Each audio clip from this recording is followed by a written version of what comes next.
The NFL is lying to you.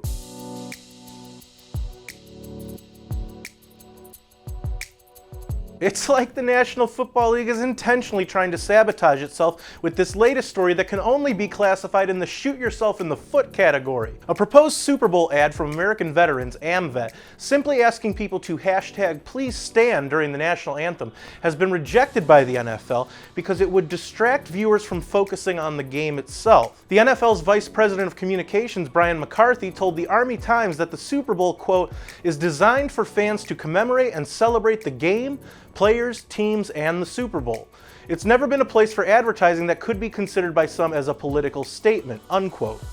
Folks, that statement might be true for the program that the people attending the event see, and while I do agree that politics should be kept out of sports, if the NFL is claiming that they don't want to get political for the Super Bowl in general, that's an outright lie. All I had to do was a simple YouTube search for political Super Bowl ads, and literally the first thing that came up in the results was a story CBS Evening News released just after last year's Super Bowl, which details how the NFL went very political with the Super Bowl commercials that aired. This year, in something of an end reverse, politics found its way into the Super Bowl ads. Remember the Audi commercial that promoted the lie of the gender wage gap? What do I tell my daughter?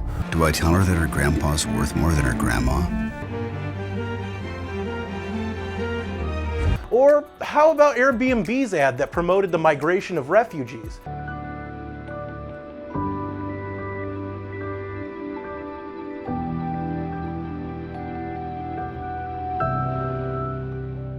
And surely you can't forget the 84 Lumber ad in which a mother and daughter open the door to a wall protecting the American border.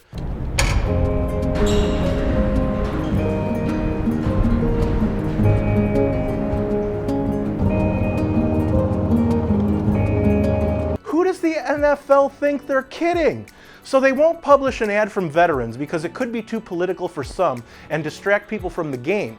But doesn't that already happen with the political statement coming in the form of players kneeling during the anthem?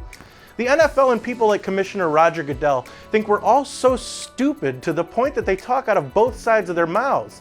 And seriously, I'm still wondering how this guy secured a $40 million a year contract extension when he should be out of the league altogether. Goodell joined former Today host and serial scumbag Matt Lauer in September 2016 to talk about the new at the time Colin Kaepernick kneeling controversy.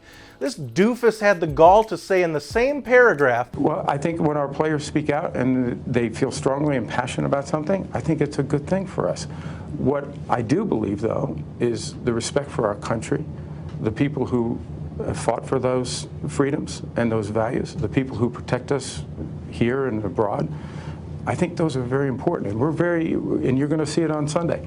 We're a patriotic league. Hey Goodell, how about a little consistency? Listen, if you want to support both sides, that's your right as an American. But if you truly do support both sides, then what's the deal with not publishing this ad?